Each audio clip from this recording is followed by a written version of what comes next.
Gestión, ¿no? Ya, ¿cuándo termina la gestión? En abril. En abril, Ya, bueno. Ya 3 años de 3 años. rápidos, ¿Duro? además. ¿Cuántos Complicados. años? ¿Son 3 años? 3 años, son 2 años. Bueno, cada año hemos ido a elección. Tengo la satisfacción de haber ido los 3 años por aclamación, por unanimidad. O sea, hizo las cosas bien. ¿No? Parece que sí, hasta ahora. ¿Y hay un cuarto más o...? No, ya no, ya no se puede. No hay derecho humano en la Cámara de Industrias, así que nos quedamos fuera. Esto de que ya se hayan definido las fechas, la fecha de la elección como en agosto, ¿da certidumbre de algo o no influye en nada en temas económicos? Bueno, en verdad esa es una pregunta muy importante. Hablar de certidumbre es una palabra que abarca muchísimo, muchísimo. Hoy Bolivia es lo que más requiere. Hemos generado un clima adverso para las inversiones. No nos olvidemos que somos los campeones de Latinoamérica. En 14 años teníamos una encuesta de la Fundación, unos datos, mejor dicho, de la Fundación UNIR, y habíamos parado casi 5 años. 5 años. Imagínense, en 14 años. El año pasado, algunos estaban empezando a cambiar su calendario, su almanaque, y te acuerdas, el 2 de enero, Sí, ¿se acuerdan? Ya teníamos bloqueos. Entonces, todo eso está destruyendo. La norma, el marco jurídico no ayuda tampoco a traer inversiones.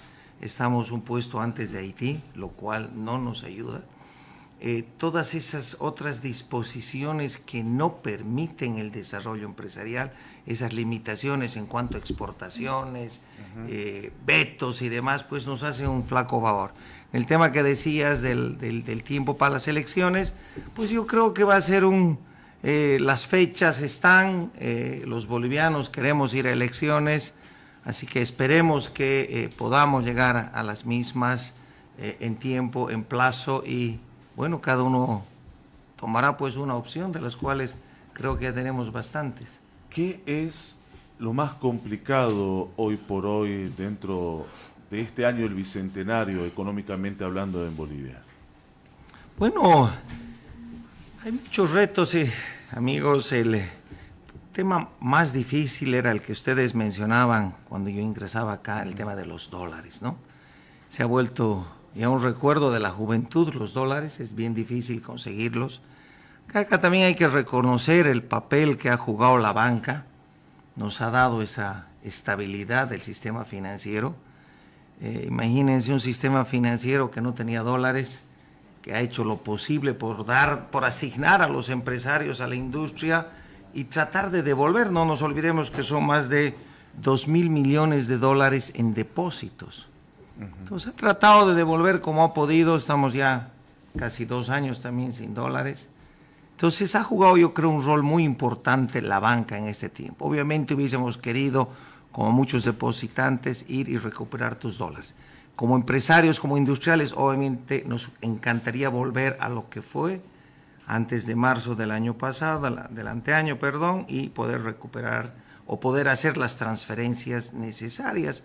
Antes pedías un monto, tenías en tu cuenta y te transferían a cualquier lugar del mundo. Hoy no, tenemos que ir a un tiempo. Si tú quieres hacer fila, los gerentes administrativos financieros ya a esta hora ya están listos para comenzar a llamar banco tras banco a tratar de conseguir los recursos. Entonces, esa es la nueva realidad en Bolivia. ¿Cuánto tiempo más durará? Va a ser el tiempo en el que se tomen decisiones. ¿Y cómo se consiguen los recursos y cómo se hace empresa en estos momentos con este tema de la falta de dólares? Bueno, hablábamos el otro día con ministros, les decíamos que, bueno, el dólar lo compramos afuera, fuera del Banco Central, fuera de la banca, ¿no? Porque hoy ese cuesta 11 más o menos, en promedio, el valor de la divisa, ¿no? Y bueno, lo que se ha ido llamando también en el tiempo es ese costo de la comisión, pero en los hechos es la diferencia cambiaria. De 6.96, bueno, a 11 más o menos, dependiendo de la fluctuación. Eso es lo que hoy pagamos y lo que los bolivianos consiguen. Entonces, para nosotros se ha vuelto una suerte de gimnasia financiera para tratar de conseguir y cumplir e importar. ¿Y los empresarios, algunos han tenido que buscar otros caminos, como dejar dólares afuera del país para poder hacer las transacciones económicas y permitir importación? de productos, por ejemplo, seguir haciendo negocios? Tal cual, la industria, la industria manufacturera debe importar por lo menos entre un 40 y 60% de su producto.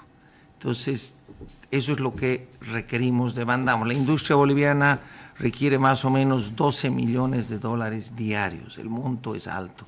Entonces, este y otros sectores, los que exportan, pueden tener divisas allá, pero no te olvides también que para todo esto, no es que el 100% de lo que vendas es utilidad. Claro. Hay que cubrir materia prima, sueldos, impuestos. Es por eso que una gran parte de esos dólares básicamente deben volver a salir del país o quedarse si tú quieres. Y en los dos casos es difícil. Que en los salgan dos o que casos, se queden. Sí, en los dos casos es por demás complicado y por demás difícil para nosotros. Entonces, luego, continuando con tu pregunta, tenemos el problema del combustible. Hemos tenido, digamos, estos 30 días relativamente tranquilos, pero nos está afectando la cadena logística. No podemos distribuir, nos incrementa los costos porque hoy el diésel ya no tiene el valor con la apertura, con la liberación. Hoy el diésel cuesta igual 7, 8 bolivianos afuera, y si también tiene la posibilidad lo puedes comprar en el mercado negro, pero además para una industria formal, para un empresario, pues tiene que tener un conductor haciendo fila, relevo al día siguiente o en la noche para que pueda distribuir.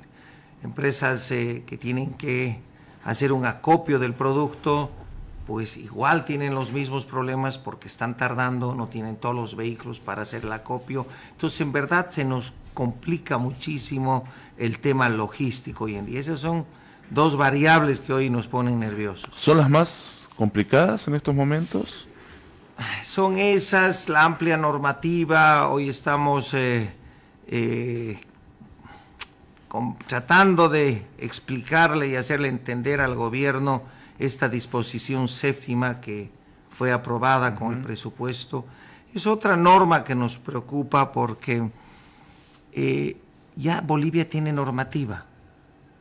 Hablamos del Código Penal, el artículo 226, ya tienes agio, tienes leyes anticontrabando. El gobierno dice que esto va a ser para el contrabandista, para el que hace agio, para el que oculta, para el que especula, pero eso ya está penalizado. ¿Para qué quieres otra norma? ¿Para qué queremos duplicar cuando lo único que tenemos es que utilizar las normas existentes? Entonces, les decíamos a los representantes de Estado que no puede ser que el gobierno tenga una lectura y tantas otras cámaras tengamos una lectura totalmente opuesta y veamos ese riesgo, esa discrecionalidad, esa arbitrariedad y ese peligro que podría terminar siendo extorsivo. ¿Por qué? ¿Por qué el tema del decomiso creen que puede caer en ese tema?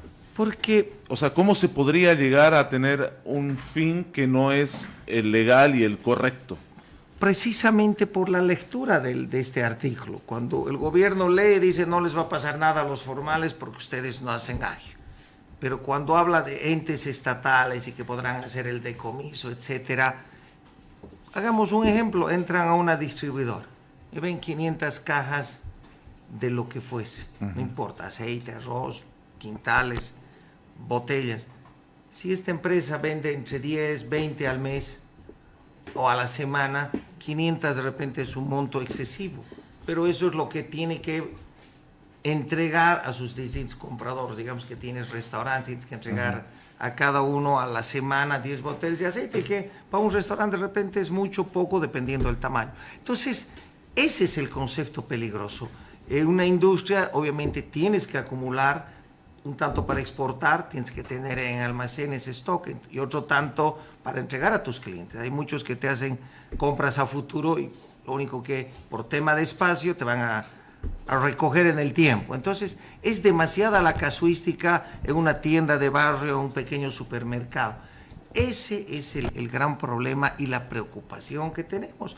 Por eso es que ha sido una posición muy firme junto a la CAO, a la CAINCO, a la CANIOF, Confeagro, transportistas, y el día lunes estuvimos en una segunda movilización en La Paz, haciéndole conocer, y nuevamente el rechazo a cualquier reglamentación. Creemos que la reglamentar va a continuar el riesgo, vamos a cerrar algunas ventanas, pero quedan las ventanas más grandes abiertas, que son la discrecionalidad, reitero. Perdón, ahora te doy paso, Diego. Pablo, y ya está identificado los problemas. ¿Y cuáles pueden ser las soluciones? Bueno, ahí le tomamos la palabra al presidente cuando hace pocos días indicaba que el modelo debe complementarse, debe ajustarse. Este modelo requiere una amplia y activa participación del sector privado. No vamos a discutir de las 170 industrias, pero apenas, de acuerdo a los datos que el gobierno da, van a generar 40,000 nuevos empleos. El año pasado, en diciembre, en Bolivia hemos tenido 200,000 nuevos bachilleres. O sea, supongamos que las plantas las van a inaugurar, el 2, 3, las han inaugurado, le vas a dar apenas a un 25% empleo. ¿Qué pasa con universidades, con centros técnicos y otros? No hay posibilidad. Nuestra tasa de crecimiento es ahorita la más baja de la región. El gobierno habla de un 3, organismos internacionales es básicamente del 1. Nosotros en diciembre habíamos presentado una evaluación que la tasa de crecimiento del sector industrial ya hablaba de recesión. Vamos a cerrar diciembre, todavía esperando los datos del INE, entre 0 y un 1%. La participación del sector industrial en los últimos 70 años no ha pasado del 16% del PIB. Entonces, tenemos una industria que está frenada. Tiene que cambiar la normativa. Necesitamos una nueva ley de inversiones, necesitamos una ley de hidrocarburos, de minería, de electricidad, la ley de litio, una ley antibloqueo que en su momento, el año pasado, cuando lo presentamos, fue cuestionada, hoy ya es demandada. Y países como ejemplo Ecuador, que comparten la ideología, la forma, el manejo económico, el presidente Correa en su momento, el expresidente, promulgó. Milei lo ha hecho también, tiene otra norma. Puedes protestar, correcto, puedes movilizarte, correcto, pero no dañar el aparato productivo.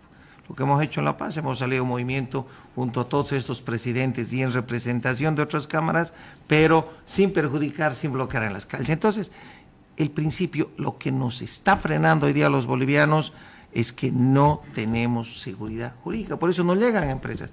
Y para terminar la idea de las industrias estatales, pues deberíamos estar hoy día inaugurando 600, 800 empresas privadas en el año para complementar por lo menos dar el empleo, la tasa de crecimiento que hoy queremos. Bolivia es un país lleno de riquezas y oportunidades, y lo que no tenemos es tiempo para promulgar todas estas leyes y estas normas. Diego. ¿Cómo está, Pablo? Muy buenos días, un gusto saludarlo. Usted ha sido como elegido dentro de los 50 empresarios más reconocidos en un ranking recientemente, en diciembre.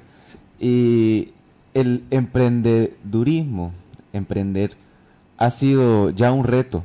Al no existir dólares en una nueva realidad en este contexto, que es difícil encontrarlo, ¿no? En los bancos, quizás se consigue en un mercado negro en otro precio paralelo.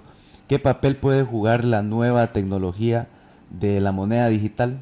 Como se ha escuchado, los criptoactivos, que inclusive desde julio, si no me equivoco, del año 2024 ya está vigente, que es legal mantenerlo, así como lo ha hecho Estados Unidos, El Salvador, que mantienen reservas con monedas digitales. ¿Ve usted que este gobierno, o que el próximo, ya que estamos en etapa electoral, pueda tener esa visión? Yo creo que el tema de la incursión del mundo en los criptoactivos y en Bolivia, que obviamente tenemos un rezago tecnológico, va a ayudar. Ha ayudado bastante incluso a mantener la flotación del dólar, porque pequeños negocios están transando, pero una industria grande, una empresa grande no te acepta criptoactivos. En Estados Unidos y en muchos otros países no es normal, es más, está prohibido en algunos países el uso de este tipo de monedas. Entonces no es fácil llamar y decirle, te voy a hacer una transferencia en criptoactivos o como se llamen, ¿no? Porque hay una gran variedad además. Entonces no es de aceptación universal, lo cual complica.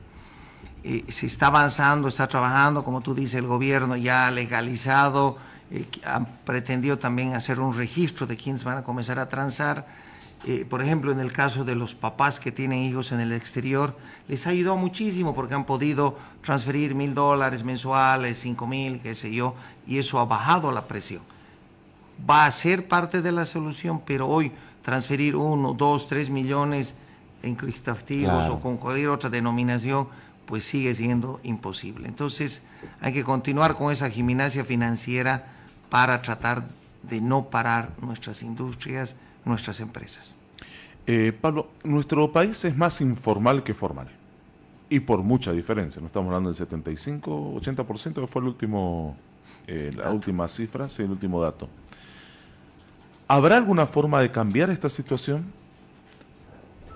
Claro. Porque estamos hablando de gente que no, o sea, de gente que está obviamente trabajando para vivir, pero que finalmente no aporta, y la carga impositiva va sobre el 20-25% de toda la población activa económicamente. Primera pregunta, ¿esto es complicado? Segundo, ¿se tiene que trabajar para cambiar esta realidad? Sin lugar a dudas. Me quedo con ese 20%, aunque ya está cuestionado, se habla de un 14 o 16% de economía formal. Eso significa que ese 16, 14 o el 20% mantiene todo un país. ¿Cuál es el problema? Que definitivamente la cantidad de requisitos, la cantidad de papeles, la cantidad de fotocopias hace imposible. La gente no quiere ser formal. Formalizarse significa, reitero, sobreregulación. Tienes SENASAC, tienes sedes, CGDs, un montón de instituciones. Tardas más o menos en promedio como 45 días en aperturar una empresa. ¿Qué memorial? ¿Qué abogado? ¿Qué registro del Ministerio de Trabajo? En la caja, etcétera, etcétera. Lo hacen pesado, lo hacen engorroso. Si eres del sector productivo, todavía tienes que ir a batallar al SENASAC. ¿Y dónde es la oficina central del SENASAC? Trinidad. Nosotros hemos hecho un diagnóstico como Cámara y hay muchas industrias que definitivamente han tardado más de un año, y les hemos mostrado al gobierno que para, por ejemplo, no me canso de comentar esto, solo para embotellar miel, el procedimiento lo tenía el SENASAC Santa Cruz. No se lo quería compartir al SENASAC La Paz. Imagínate, como si fueran otros países. Y tardaron un año, le devolvían el papel y le decían, acá no dice en su diseño dónde está el norte. No dice claramente cuál es el baño. No, era una barbaridad de devolver. Era solo para embotellar miel. Pero el SENASAC es el que está fallando. Otro ejemplo, de Caranavi, en el mes de octubre, noviembre, hay la feria más grande de café. Viene gente hasta de Starbucks, llevan el café al Japón. Esa variedad geisha, que es la mejor, no se puede comercializar en Bolivia porque no tiene registro SENASAC. Hay producción de pollo pequeña, pero no tiene registro SENASAC. Entonces, ese es el freno. Cuando el SENASAC ya debía haber comenzado a desplegar unidades móviles, asesoramiento, porque obviamente tienes que cumplir con cierta normativa, ¿verdad? Pero si no ayudas, no tratas de formalizar, no disminuyes esa burocracia, esa papelocracia, ¿ya cuántos de nosotros no sufrimos que tienes que llegar y te dice, vuélvase mañana, empezando la jornada? Le faltan fotocopias, tienes que volver a ir. Cuando ya debían estar entrelazadas todas las instituciones, vas, tu carnet de identidad, verifican tu huella, ya debían tener tus datos.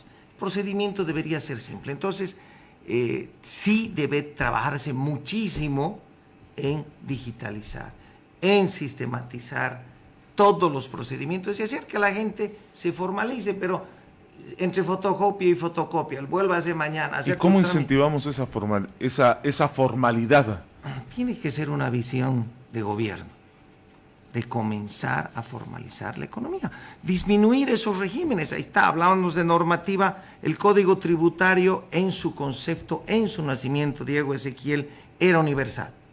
Pero ¿te parece correcto, por ejemplo, que hay un tratamiento de 4.5% para los cooperativistas mineros? No es correcto, ahí ya se distorsiona la economía, ya no pagan, ya no cumplen. Otro dato triste, 600 millones de la subvención se van a la minería ilegal que está destruyendo regiones en Santa Cruz, en La Paz, en Potosí, contaminando, devastando. Y se va también a subvencionar los autos truchos, los autos robados que llegan de Chile, de Brasil.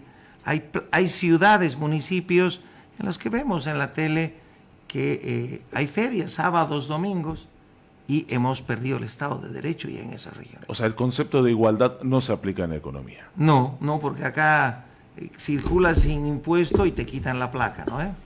Tienes problemas, te sube el interés. En cambio, el que trae un auto trucho tiene combustible subvencionado, no ha tenido que pagar aranceles, no paga impuestos. Entonces, creo que eso es lo que se tiene que trabajar.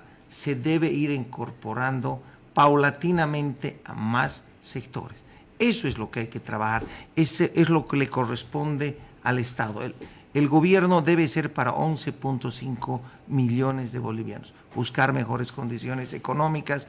Y aquí está también la Asamblea, tiene un rol histórico la Asamblea. Si no aprueban ellos esas leyes de inversión, el derogar, insisto, en esta disposición 7, la ley antibloqueos, la Ley General del Trabajo, Diego Ezequiel, data de 1939. Sí. Ha sido typeada en una máquina Underwood, de repente acá... Es como el Código de Tránsito también. Claro, como acá Diego y mucha de la teleaudiencia no deben conocer una máquina Underwood. Acá no suena. Pero 1939. Eso es. Antigua. Antiquísima, cuando la producción era más intensiva en mano de obra, no había trabajo online. Los jóvenes en otros países pueden costarse sus estudios haciendo trabajos de fin de semana por horas. Nada de eso está normado. No es que le escapemos a la regulación, pero, oiga, debemos tener normas modernas. El Código de Comercio igual está perdido en el tiempo. Es más moderna, pero igual, ya no me acuerdo. ¿En qué debería invertir el gobierno si ha visto, por ejemplo, inversiones millonarias, ¿no es cierto?, en las industrias, ¿no? Pero ¿está teniendo la remuneración correcta? ¿En qué debería invertir? El gobierno tiene que comenzar a pensar en grande. Debemos comenzar a pensar en exportar. Y exportar significa liberar. No pueden existir restricciones a las exportaciones. Tiene que disminuir toda esa burocracia. Ahí les comento nuevamente el SENASAC. Se nos han quejado porque no puede cerrarse el contenedor, no puede llenarse el contenedor si no va el funcionario del SENASAC a contar cuántas cajas o sacos de café, por ejemplo. Eso ya es absurdo porque cada saco tiene un peso, cierras el contenedor y eso sobre lo cual tienes que exportar. Entonces, toda esa demora, todo ese peso hacen que esto sea imposible. Entonces, debe liberarse. Por ejemplo, si no hay una decisión de los próximos gobiernos de ver al mundo y no de asustarse con el mundo, por tanto bloqueo, la ruta bioceánica ya no va a pasar por Bolivia, se va por el norte de Paraguay, Argentina. Sí. Qué mal, ¿no? Ya hemos perdido una. Siendo que somos el centro el corazón de energía también teníamos. Nos quieren esquivar. Porque es el concepto. Deberían pasar por acá, pero nos quieren esquivar. Todo debería pasar por acá.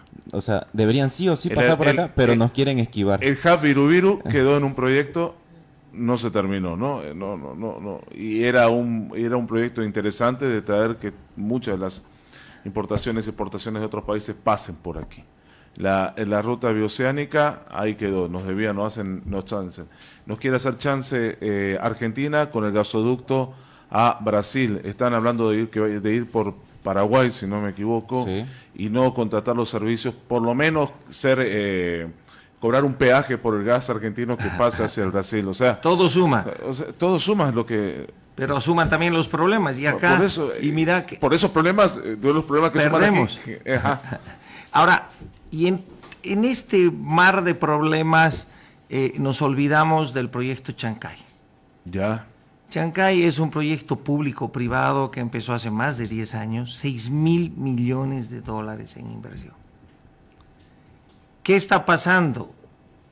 Hoy ya deberíamos estar, el gobierno, los ministerios del área debían estar ya elaborando los proyectos para que de Guayará o Guajará, como dicen los brasileros, de la misma manera circule a puertos peruanos, no sé, Beni, La Paz, qué sé yo.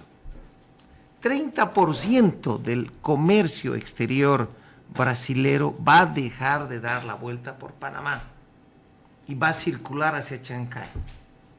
La cantidad, el volumen es millonario.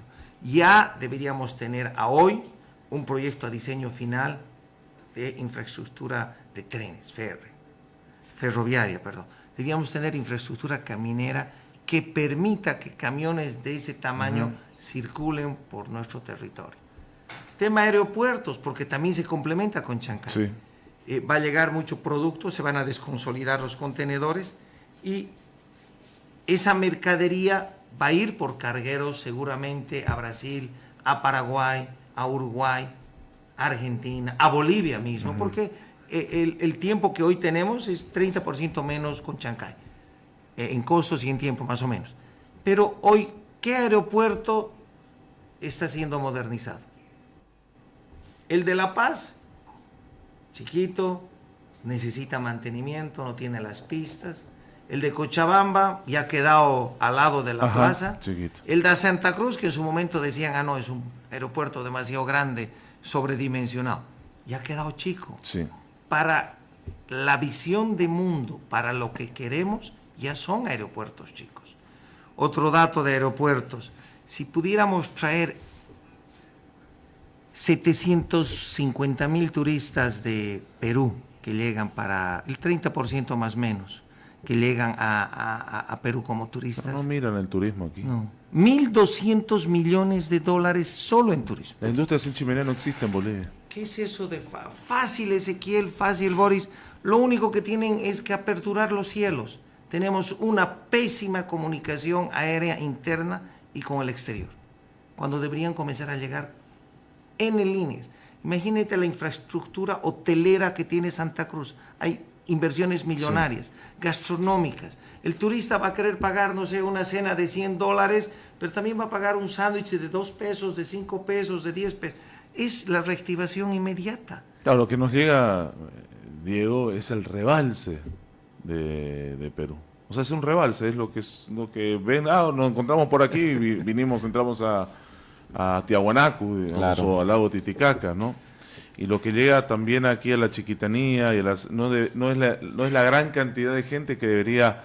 Hay más gente captada en misiones en Argentina, que tiene, obviamente por ahí también entró toda la parte de las misiones jesuíticas, y no tiene la misma, y no se aprecia de igual forma. Igual Chuquisaca, el lado de Padilla, el lado de Tomina, el lado de Villaserrano, que son zonas altamente turísticas, están ahí despreciadas, más toda la producción que tienen del ají. O sea, Bolivia es muy rica en tema turístico, pero muy poco explotada, ¿no? Y ¿sabe qué me tocó ver? Les comento súper rápido en San José, cuando estuvimos haciendo lo de carnaval, recuerda lo de Cana. Hay un estadounidense, gringo, le dicen allá el gringo, que tiene 2 hoteles, que él ha visto la riqueza cultural que tiene San José y ha creado el Paseo de la Pazoca, donde le hace ir a un turista que llega de Brasil particularmente, por 12 casas lo hace recorrer, 12 casas culturales donde le hacen el café, le hacen el pan de arroz en vivo y en directo. Y la gente, donde él va, lo acompaña como si fuera el alcalde. Y en ese evento que hubo esa noche, era más reconocido el gringo por la gente que el propio alcalde. Es decir, que hay gente que se ha venido y ha visto esa oportunidad más que los propios locales. Invertir. en el turismo. Es real lo que tú mencionas, no conocía pues sí conozco la región, conozco la Chiquitanía, pero no conocía esa aventura que tú mencionas. En Tarija, por ejemplo, uno ve en el Facebook, hemos comenzado a ver hace un año algo más, matrimonios. Sí. Tarija se ha vuelto otro destino para ir a casarse, y lo hacen de manera sui generis, si tú quieres, en un viñedo, espectacular. Pero ¿por qué no promocionar más eso? Ir a Tarija, como tú dices, es una aventura. Para ir a Tarija creo que tienes que ir a Cochabamba, a La Paz, Sucre y bajas. Para ir a Sucre, yo debo estar en Sucre a fin de mes porque tenemos los cafés por el Bicentenario. Un evento importante, pero son 3 días. Uno de ida, como si fuéramos en auto, uno de estadía y el otro para volver. Entonces, y encima es carísimo hacer turismo interno en Bolivia. Claro, es caro, por no eso, es accesible. Porque... Entonces, imagínate que si, reitero, se diera apertura en los cielos, dejen que entren más aerolíneas, dejen que compitan. Y no bloqueen. Entonces, Claro. van a llegar pues turistas a la región que tú decías, a Tarija, a Potosí, a Sucre, a La Paz. El turismo escoge dónde quiere ir y cómo quiere gastar su plata. Pero si se le cerramos las puertas, no hay aerolíneas, bloqueamos, hoy debería ir la reactivación por ese lado. Liberándonos de ideologías, de pensamientos, de criterios, economía naranja debería ser la primera prioridad que ni siquiera el gobierno debe invertir más que algo de tiempo en redactar una norma para dejar ingresar el área aeronáutica. Y además que no se puede negar más allá de lo que, si están bien o está mal, hubo una vertebración importante de Bolivia en los últimos años en carreteras, ¿no? Correcto. El problema son los bloqueos. El problema tal vez pueden ser las calidades de las carreteras que capaz deberían ser mejor, pero se han ido construyendo muchas carreteras en estos 20 años, me va a tocar decir, porque es verdad, se ha ido construyendo. Lo que es lo que se ve, se anota. Correcto, está ahí. Y la cuestión es dar un poquito más de incentivo. Hacer turismo interno en Bolivia es muy difícil, es muy caro, porque un sueldo mínimo, imaginen quién va a hacer turismo con un sueldo mínimo, mientras en otros países a esta altura del verano están hablando de destinos turísticos muy importantes y se abren y todo el mundo va de vacaciones y no hay nada hasta marzo. En otros países no se mueve más nada que el turismo. Aquí no se vive, no se tiene esa sensación, ¿no? Pero mira, Ezequiel, lo que tú comentas es de terror, porque imagínate el carnaval, que es el patrimonio de los bolivianos, ya son 2 años que ha sido frenado, porque oportunamente aparecen para amenazar, para conquistas sociales, justo en época de carnaval. Estamos dañando el carnaval de Oruro. Son ingresos de divisas, turistas, hotelería, gastronomía, transporte. Es que le ponen la espada al hijo para amenazar al padre, ¿no? O sea, si no me das, a este lo acuchillo. Claro. Y me estoy, con el perdón de la palabra, nos estamos jodiendo entre nosotros, pues, ¿no? Yo me acuerdo que iban a llegar artistas, ya no me acuerdo, pero eran supuestamente artistas reconocidos que querían conocer nuestro famoso carnaval. Entonces, ese tipo de actitudes, esa forma, esa miopía de la economía es la que nos está dañando. Hoy deberíamos aperturar, reitero, turismo es la aspirina ahorita que nos va a ayudar a pasar este dolor mientras la economía se recupera. En paralelo, comenzar a aprobar normas, digitalizar, automatizar, sistematizar. Pablo, aprovecho estos últimos minutos y hemos tenido una larga charla bonita. Sí, el tema era hablar de la última etapa de la gestión, pero creo que las miradas suelen ser muy importantes en estos temas. Problemas lo sabemos. ¿Cuál debe ser la esperanza en lo que se viene en el 2025, en agosto, cuando la gente vaya a votar? ¿Qué es lo que esperan que pase después de que todos vayamos a las urnas a elegir, sea quien venga?